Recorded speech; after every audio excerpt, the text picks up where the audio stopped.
سبيل الدموع سبيل. Bismillahirrahmanirrahim. Assalamualaikum warahmatullahi wabarakatuh. Innal hamdalillah nahmaduhu wa nasta'inuhu wa nastaghfiruh wa nu'minu bihi wa natawakkalu alaihi wa na'udzu billahi min syururi anfusina wa min sayyiati a'malina. May yahdihillahu fala mudilla lahu wa may yudlilhu fala hadiyalah. Asyhadu an la ilaha illallah wahdahu la syarikalah. Wa asyhadu anna sayyidana wa maulana Muhammadan abduhu wa rasuluh. Allahumma salli wa sallim wa barik alaihi wa ala alihi wa ashabihi wa tabi'ina lahum bi ihsanin ila yaumiddin amma ba'd. Alhamdulillah, hadirin wal hadirat, jamaah salat zuhur yang dimuliakan Allah. Bersyukur kita pada Allah dengan mengucapkan alhamdulillahirabbil alamin. Bersalawat pada Nabi sallallahu alaihi wasallam dengan mengucapkan Allahumma shalli ala sayyidina Muhammad wa ala ali sayyidina Muhammad. Di pertemuan sebelumnya kita sudah membahas tapi belum sempurna pembahasan syarat-syarat berwudu. Fardunya wudu sudah kita bahas dengan sempurna. Apa saja fardunya wudu. Kemudian sunnah-sunnahnya wudu, bahkan detail dan lengkap. Sunnah dari mulai sebelum membasuh wajah, di tengah membasuh wajah, ketika membasuh tangan, itu semua ada sunnah sampai kaki. Sudah kita bahas secara lengkap. Dalam kitab ini urutan setelahnya syarat wudu. Jadi syarat-syarat yang mesti dipenuhi sehingga wudu itu baru dikatakan sah. Sudah kita bahas kurang lebih ada 10 dari 15. Sudah kita bahas 10 dari 15 syarat wudu. Sekarang kita lanjutkan syarat wudu yang ke-11. Syarat wudu yang ke-11 yaitu Bapak Ibu diantaranya yang ke-11 tahaqququl muqtadi ay al-jazmu fin niyah falau tawaddu'a syakkan hal huwa muhdits am mutawaddi fala yasihu wudu'uhu in banal hal annahu ghairu mutawaddi li adami tahaqquqil muqtada wa huwa al-jazmu bin niyah. Syarat wudu yang ke-11 yaitu jelas tuntutan mesti berwudu itu kenapa? Apa penyebabnya? Yaitu harus dipastikan masih ada wudu atau tidak. Nggak boleh ragu. Itu jadi syarat. Contohnya, kalau seseorang dia tidak ada berwudu, maka berarti dia memang muhdits, orang yang berhadas. Berarti dia berwudu untuk memang diperbolehkan sholat. Kalau masih ada wudu, berarti tujuannya adalah tajdidul wudu, memperbaharui wudu. Maka hal itu harus jelas. Ini wudu ada atau tidak? Kalau tidak, maka dia harus ambil satu hal yang jelas, yang yakin. Bahkan sebagian ulama, ya kalau memang begitu jelas-jelas batalkan saja. Kalau mau buang angin, ya buang angin. Kalau memang bersentuhan kulit suami istri batalkan betul. Jadi jelas posisi di mana. Atau tadi sebelum berwudu memang anggap yakini saya ini memang muhdits, orang yang berhadas. Jadi jelas tuntutan wudu ini untuk apa. Baru nanti bisa diarahkan. Tajdid memperbaharui wudu kah? Atau betul-betul wudu untuk mensahkan sholat kita. Yang ke-12, mesti niat itu harus terus ada. Tak boleh seseorang mengerjakan hal-hal yang menafikan atau membatalkan niat. Jadi niat itu harus dawam, terus ada. Maknanya tak boleh dia mengerjakan hal-hal yang bisa membatalkan niat. Yang membatalkan niat itu Bapak Ibu murtad. Jadi kalau ada orang Islam berwudu, basuh wajah, basuh tangan, di tengah-tengah itu naudzubillah dia katakan saya murtad. Batal wudunya juga ikut langsung. Jadi mesti dia jangan mengerjakan hal-hal yang bisa membatalkan niat karena niat itu hanya bisa dikerjakan oleh umat Islam. Kita sedang membahas agama kita ya Bapak Ibu. Kalau nanti yang selain muslim dengarkan ini, lah memang kami nggak bisa buat niat amal kebaikan. Ya itu agama Anda. Dalam Islam amal itu mesti dengan niat dan niat itu tak bisa tidak kecuali ada Islamnya. Kalau dia tak beragama, tak Islam, niatnya nggak dianggap oleh Allah. Jadi iman Islam itu pondasi, setelahnya baru terhasilkan amal apapun. Jadi niat tak boleh terjadi hal-hal yang bisa membatalkan niat. Itu yang ke-12. Yang ke-13 masih berkaitan tapi menjadi nomor tersendiri. Tidak boleh membuat ta'lek dengan niat. Ta'lek itu menggantungkan satu amal dengan satu hal. Itu namanya ta'lek. Contoh, kalau di tengah-tengah wudhu, bahkan ini dalam amal lain akan ada ta'likun niyah. Ada orang menggantungkan niat dengan satu hal. Contoh, yang tak boleh ini. Kalau saya sekarang sedang berwudu, kok di tengah-tengah wudu ada yang datang, tamu, maka saya batalkan, kata dia. Wudunya saya hentikan, saya batalkan. Orang yang wudu seperti ini, baru mulai dari awal wudunya sudah tak sah. Sholat pun juga nggak boleh begitu. Tak ada cerita boleh memutulkan niat untuk mentaklek, memutuskan nanti kalau terjadi ini, terjadi itu, saya batalkan. Ada orang mau sholat, maka sebelum sholat dalam hati dia niatkan, saya sebenarnya nunggu kawan. Kok di tengah-tengah sholat nanti ada kawan datang atau pintu, saya batalkan sholat. Oh, Anda sholat mulai udah batal duluan. Tak boleh.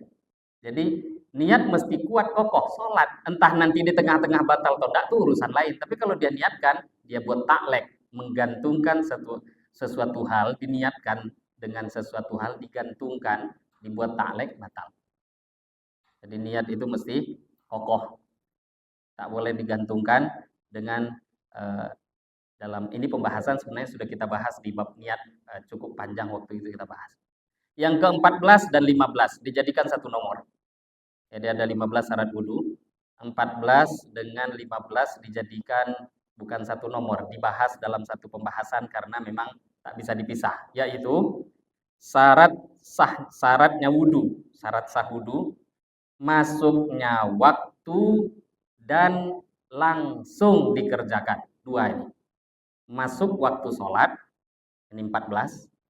15 mesti langsung dikerjakan. Tapi ini untuk orang yang khusus, yaitu orang yang dihitung daimal hadas. Daimal hadas dalam pembahasan fikih ada orang-orang yang dia dihitung dalam kondisi selalu berhadas. Memang ujian Allah beri pada dia karena penyakit mungkin. Contoh, mohon maaf, perempuan yang istihadah. Darah yang keluar dari perempuan ada 3. Haid, nifas, istihadah. Haid dan nifas ini terjadi dalam kondisi sehat. Tanda dia normal tuh perempuan. Kalau istihadah itu keluarnya tak normal. Atau bahasa fikih sering dipakai oleh para ustadz, ulama dengan nama darah karena penyakit. Lah, istihadah itu bukan haid, bukan nifas. Maka ketika dia terjadi istihadah tetap wajib sholat, wajib puasa. Nah ini istihadah ini. Darah keluar, kok sholat? Gimana caranya? Nah inilah hukum yang sedang dibahas.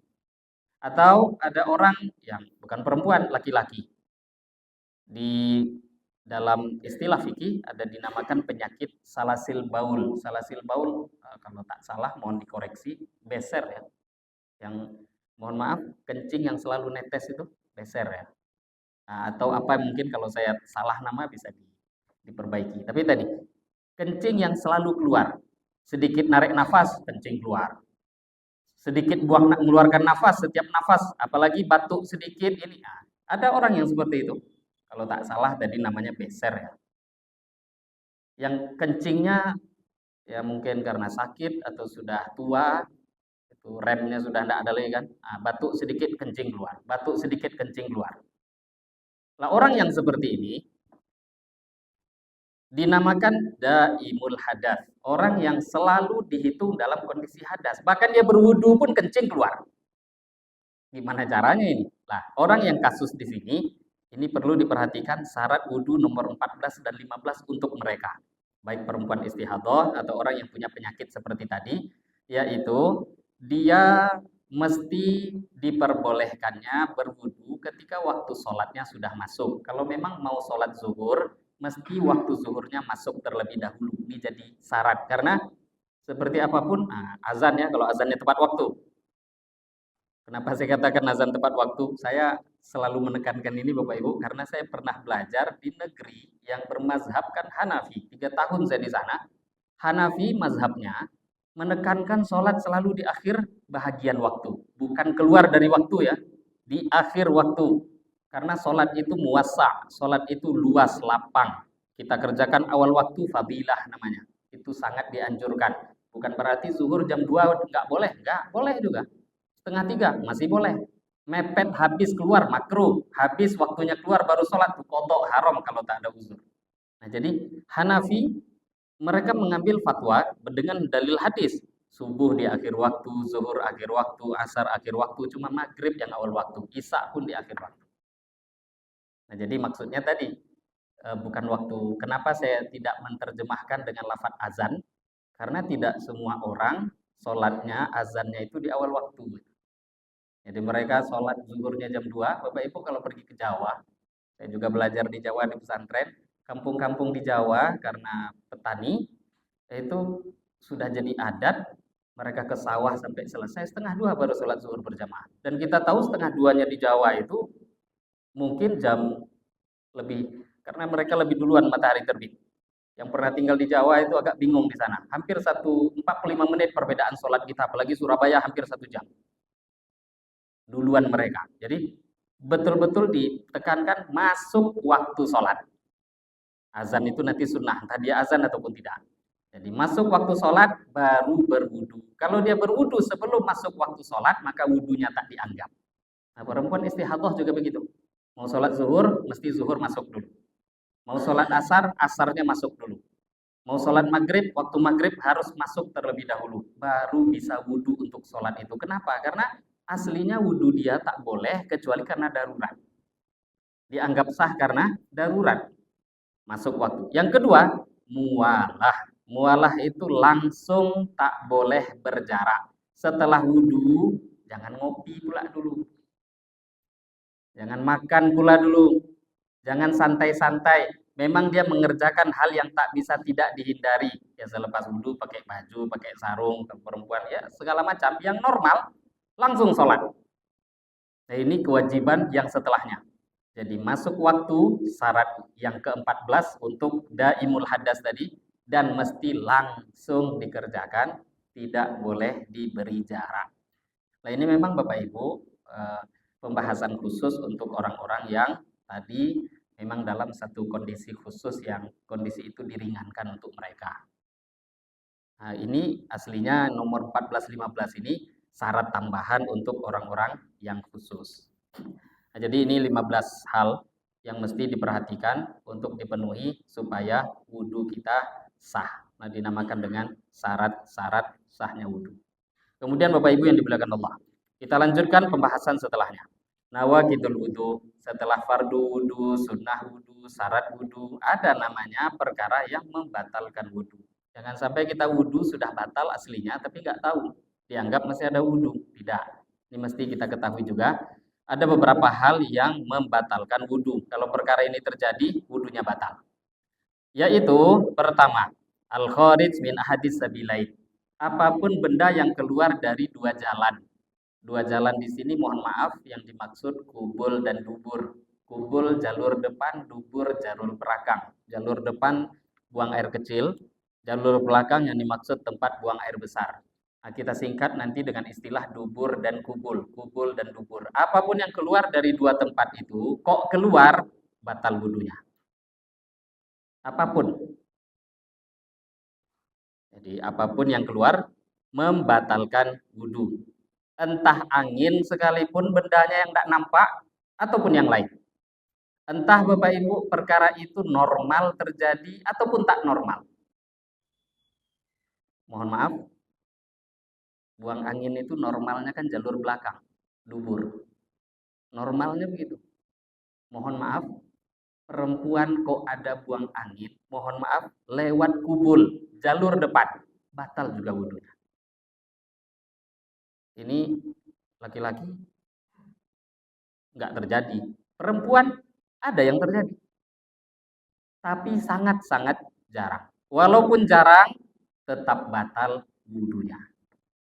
Ustadz, kami pernah dengar tidak batal. Ya, di mana dengarnya? Ada satu ustadz ngaji.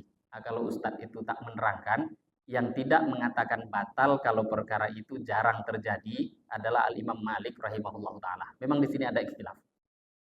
Tapi tak mungkin Bapak Ibu, seorang ustadz itu mengajarkan semua mazhab. Bingung orang awam. Mana yang mau kita amalkan? Ambil yang soheh. Lah ini nggak ada di zaman Nabi pembahasannya. Sedangkan perkara itu ada. Itulah kelebihan fikih. Jadi orang yang hanya sibuk mengkaji hadis tapi tak melihat pembahasan ulama dalam fatwa fikih, dia akan sesat memang. Karena fikih berkembang dengan zaman. Imam Syafi'i langsung mutlak. Apapun yang keluar dari dua jalan, entah itu normal atau tidak, batal. Kalau Imam Malik memang memperinci. Kata Imam Malik, yang keluar yang normal aja. Kalau enggak, misal contoh tadi, buang angin kok lewat jalur depan itu enggak normal, maka tidak batal. Menurut Imam Malik. Saya sendiri secara pribadi memang menyampaikan fikih dalam fatwa madzhab al-Imam Asy-Syafi'i itu yang lengkap kita bahas. Yang lain hanya sekedar pengetahuan. Jadi yang tadi itu hanya wawasan. Ada. Tapi kita kalau bermazhab aman. Tinggal ikut fatwa ulama yang jelas. Dari dua jalur tadi Bapak Ibu, secara umum memang semua membatalkan wudhu kecuali satu. Yang tidak membatalkan wudhu adalah keluarnya mani. Jadi keluar mani, sperma keluar, itu tidak membatalkan wudhu Bapak Ibu. Kenapa tidak batal wudhu? Ya, dia memang tidak membatalkan wudhu. Dia tidak mewajibkan wudhu. Tapi mewajibkan hal yang jauh lebih besar dari wudhu. Itu masalahnya. Jadi nggak usah bahas wudhunya. Jadi kita jangan berhenti hanya dalam pembahasan itu. Kenapa mani tidak membatalkan wudhu, tidak mewajibkan wudhu? Karena dia mewajibkan hal yang lebih besar daripada wudhu, yaitu mandi. Inilah kaidah dalam usul fikih. Ini ada kaidahnya Bapak Ibu. Kullu ma aujaba a'dhamal amrayn bi khususihi lam yujib adwanuhuma bi umumi.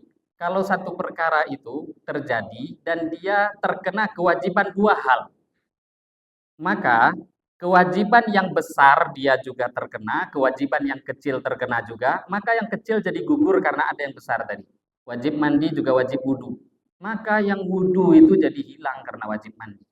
Dan beberapa kali kita sudah pernah bahas, seseorang yang mandi wajib, selepas itu selagi tidak mengerjakan hal yang membatalkan wudhu, maka langsung otomatis ada wudhunya. Mandi wajib, selesai mandi wajib nih Bapak Ibu, asal tidak mengerjakan hal yang membatalkan wudhu, kok kentut, buang angin, ya batalkan wudhu. Maka selepas itu mandi, langsung ada wudhunya. Kenapa? Dia mengerjakan hal yang lebih besar. Jadi kalau ditanya, ada nggak pengecualian? Dari dua jalan tadi, keluar benda yang tak membatalkan wudhu, ada. Illal mani, yang dimaksud adalah keluarnya mani. Mani tidak batalkan wudhu, tak mewajibkan wudhu, tapi mewajibkan hal yang lebih besar daripada wudhu, yaitu mandi. Yang kedua, perkara yang membatalkan wudhu tak banyak, tapi perinciannya cukup panjang. Saya bahas yang kedua, dan ini yang terakhir. Sedikit minta waktu. Zawalul aqli binaumin aw ghairi. Yang membatalkan wudhu diantaranya Bapak Ibu, hilangnya akal, baik dengan tidur atau yang lainnya. Baik dengan tidur atau yang lainnya. Hilang akal, wudhu batal. Baik karena tidur ataupun yang lain. Tidur secara umum membatalkan wudhu. Tidur secara umum membatalkan wudhu kecuali tidur yang kokoh menetap, mohon maaf, pantatnya itu menetap di lantai. Itu tak membatalkan wudhu dengan syarat-syaratnya. Jadi kecuali tidur duduk tidur sambil duduk yang menetap di lantai. Dan ada beberapa syarat yang disampaikan oleh para ulama tadi, mesti tidurnya duduk, duduknya mesti menetap di lantai, kokoh. Yang kedua, ketiga, di antara syaratnya, orangnya yang tidur tadi tidak terlalu kurus. Kalau memang kurus, itu batal wudhu. Di mana bedanya? Orang kurus itu lewat anginnya. Jadi, madhonnah, sangkaan kuat batalnya lebih besar. Kemudian nanti ada beberapa syarat orang yang tidur duduk tadi sudah saya sampaikan beberapa yang tak membatalkan wudhu ya. Tidurnya memang tidur duduk yang kokoh di lantai. Kemudian yang kedua, tidak terlalu kurus, badannya minimal sedang, berisi. Apalagi gemuk itu aman. Yang sedang aja perlu diangkat sedikit kan, baru keluar. Apalagi yang gemuk. Kemudian yang ketiga, mesti bangun masih dalam kondisi yang sama dengan posisi dia memulai tidur. Tidurnya duduk, bangunnya baring, batal. Jadi mesti dalam posisi itu. Yang terakhir, tidak ada orang yang fiqh, orang yang terpercaya, yang memberitahu kalau wudhunya batal. Syarat lain sempurna terpenuhi. Dia tidurnya duduk, kokoh, enggak bergerak-gerak, kemudian tidur mulainya sampai bangun juga posisi sama. Tahu-tahu tetap juga, tapi dibangunkan kawan. Kawannya kita tahu nih orang jujur, bukan penipu. Bangun. Tadi kentut loh, kata kawan tadi. Nah, walaupun kita tidak tahu, ketika ada orang yang terpercaya yang memberitahu, batal wudhu. Tapi kalau penipu, kawan suka bohong, itu tidak usah dipercaya. Semua syarat-syarat yang tadi lengkap, wudhu tak batal. Ya, penipu, salah sendiri.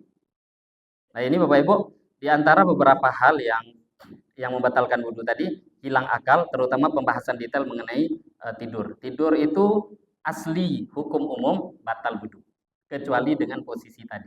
Sekarang sedikit tambahan wawasan. Nah, ini bukan untuk membuat bingung. Imam Abu Hanifah dan Imam Ahmad menambahkan wudhu tidur yang tidak batal. Menurut Imam Abu Hanifah adalah tidur dalam semua posisi sholat.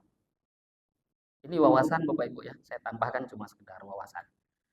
Posisi sholat ada berdiri, ada ruku, kemudian ada bentuk sujud, duduk. Nah, itu saja kan posisi sholat. Jadi tidur dalam posisi apapun nggak batal wudhunya. Apalagi misalnya dalam posisi sholat. Jadi kok sholat tidur sambil sujud, lalu ya. Gimana ini batal nggak? Menurut Imam Abu Hanifah tidak. Menurut Imam Syafi'i dan Jumhur batal. Cuma Bapak Ibu, kita harus tahu definisi tidur itu apa. Tidur itu adalah satu keadaan kondisi yang mana kita betul-betul tidak mengetahui apapun keadaan kondisi di sekitar kita. Betul-betul tidak sadar, itu tidur. Kesadaran hilang. Kalau masih ada sadarnya, tapi sudah tak mampu membedakan. Contoh, kita masih tahu ada suara remang-remang kawan ngobrol, cuma obrolannya sudah kita tak pahami, tapi kita tahu ini ada orang ngobrol, tapi tak tahu lagi apa yang dia obrolkan. Itu bukan tidur namanya. Namanya ngantuk. Ngantuk tidak membatalkan wudhu. Tapi kalau tidur membatalkan wudhu. Nah tadi Bapak Ibu, kalau ada ustadz yang mengatakan ini kalau posisi sholat tidak batal wudhu, kadang sayang ustadznya nggak beritahu. Itu ikhtilaf 4 mazhab, bukan fatwa dia. Aslinya tidur itu membatalkan wudhu, kecuali dalam kondisi ini. Imam Syafi'i punya dalil yang sangat kuat. Kenapa beliau mengecualikan hanya tidur duduk? Karena Nabi Shallallahu Alaihi Wasallam satu kali datang tamu, saking lamanya itu lewat dari tengah malam, Isya. Akhirnya kata sahabat yang meriwayatkan, kami melihat sahabat itu seperti ayam ngantuk, ayam yang ngantuk makanan. Jadi kata Imam Syafi'i dari hadis itu. Kemudian dalam hadis yang lengkap, Nabi datang, iqomah dikumandangkan, sahabat pun tidak berwudu. Bisa yang mengalami ini kayaknya cuma anak pesantren, Bapak Ibu. Kalau kita itu kayaknya jarang mengalami. Karena sahabat dengan Nabi memang murid dan guru. Tak akan mereka sholat kecuali Nabi itu datang. Nah, pesantren mirip-mirip sedikit, niru-niru. Nggak mungkin mereka berani kalau ustadznya nggak datang. Tapi kalau sekarang ustadznya nggak datang, langsung ada wakil yang datang kan. Jadi kalau di tempat yang beberapa tempat enggak, kalau enggak buyanya betul datang enggak sholat, kadang jam 11 malam baru sholat isya. Nah itu kalau ada yang buat ya terasa sedikit niru-niru bagaimana sahabat ngantuknya mereka tuh akan ada bentuk ngantuknya sahabat tadi nunggu sholat isya sampai jam 11 malam. Nah dari hadis itu diambil dalil tidur duduk tidak membatalkan wudhu. Nah ini Bapak Ibu sebenarnya ada beberapa hal yang membatalkan wudhu. Ada 4 baru kita bahas di siang ini 2 hal yang membatalkan wudhu. Insya Allah di pertemuan setelahnya akan kita lanjutkan pembahasan lanjutan dari nawaqidul wudhu, perkara yang membatalkan wudhu. Sebelum kita tutup, ada yang tidak bertanya mungkin? Saya kira cukup. Demikian mungkin yang bisa kita bahas, lebih kurangnya mohon maaf. Mari kita tutup dengan doa kafarah majelis. Subhanakallahumma wa bihamdika asyhadu an la ilaha illa anta astaghfiruka wa atubu ilaik. Wabillahi taufiq wal hidayah. Wassalamualaikum warahmatullahi wabarakatuh.